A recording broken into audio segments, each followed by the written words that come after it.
नमस्कार, ppm time देख रहे हैं आप। मैं हूं शिवांगी आपके साथ। दिल्ली विधानसभा चुनाव के मतदान में अब सिर्फ 24 घंटे बचे हैं और चुनावी प्रचार भी नए दौर में पहुंच चुका है। पदयात्रा और जनसभाओं से आगे बढ़कर अब चुनावी जंग जो है वो एक्स हैंडल तक पहुंच गई है।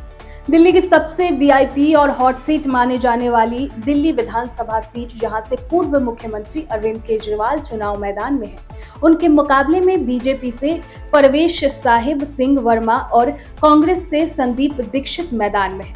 डिजिटल प्रचार में भी राजनीतिक बयानबाजी तेज हो गई है। कांग्रेस उम्मीदवार संदीप दीक्षित ने अपने एक्स हैंडल से अरविंद केजरीवाल को जंतर मंतर पर खुली बहस के लिए आमंत्रित किया। नमस्कार, मैं संदीप दीक्षित हूँ। कांग्रेस पार्टी से नई दिल्ली का जो असेंबली चुनाव आ रहा है उसमें उनका कैंडिडेट।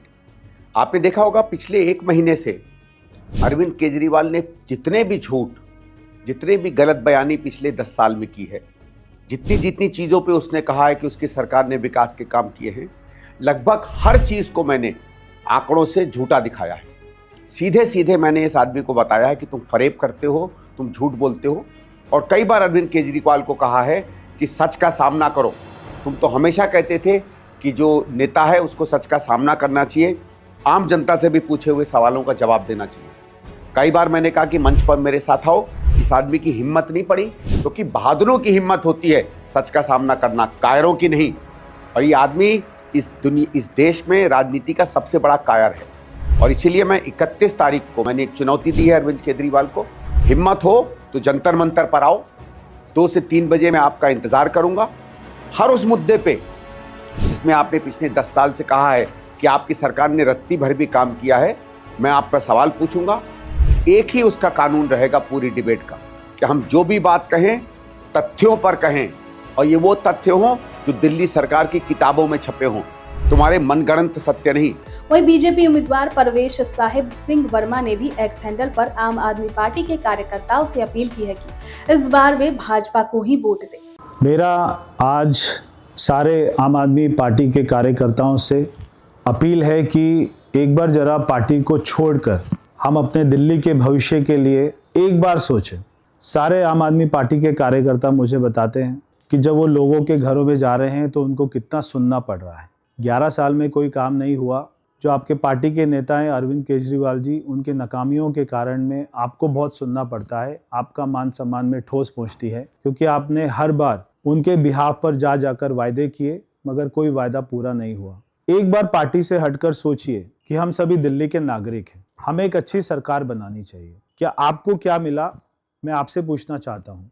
आपके नेता अरविंद केजरीवाल जी ने तो अपना शीश महल बना लिया, मगर आपके लिए क्या बनाया? आपके पेरेंट्स के लिए, आपके बुजुर्गों के लिए जो मोदी जी की आयुष्मान योजना थी उसको भी रोक लिया। अगर वो होती तो बुजुर्गों को 5 लाख रुपए का इलाज मिलता पूरे देश में प्राइवेट हॉस्पिटल में। तो आपके लिए भी कोई योजना नहीं आई है। इसलिए एक बार पार्टी से हटकर, बहुत सारे कार्यकर्ता मुझे ये भी कह रहे हैं कि इस बार तो भारतीय जनता पार्टी की सरकार बन रही है, और ये आम आदमी पार्टी के कार्यकर्ता ही बताते हैं। बहुत सारे आम आदमी पार्टी के कार्यकर्ता भारतीय जनता पार्टी भी ज्वाइन कर चुके हैं। मैं ये नहीं कहता कि आपको भारतीय जनता पार्टी को ज्वाइन करना है, मगर जब अपना वोट डाले तो सोच समझ कर डालें। मैं सभी के लिए काम करूंगा, मेरी पार्टी सभी के लिए काम करेगी।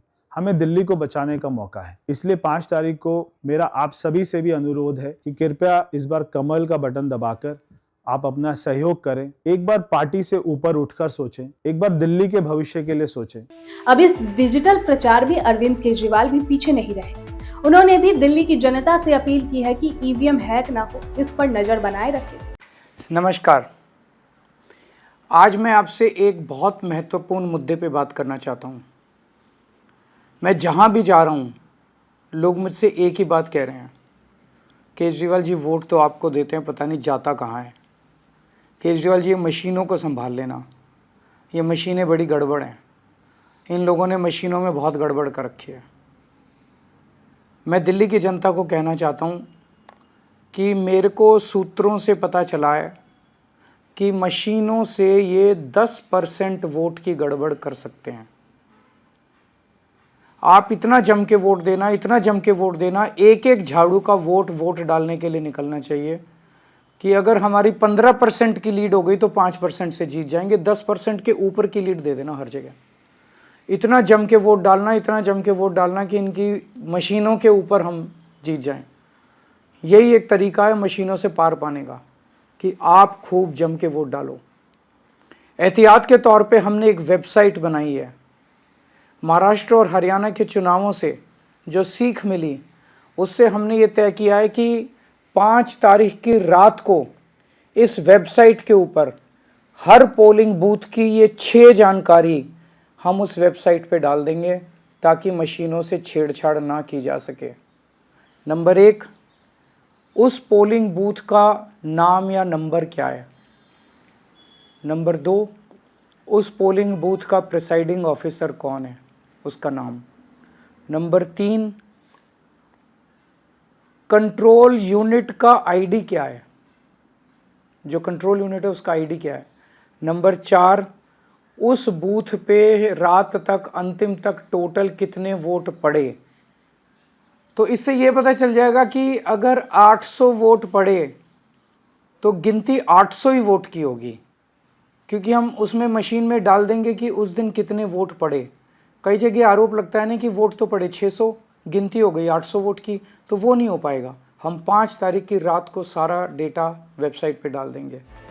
अब देखना ये होगा कि जमीनी प्रचार से डिजिटल प्रचार में बदला ये चुनावी संग्राम वोटिंग के दिन क्या नया मोड़ लेता है।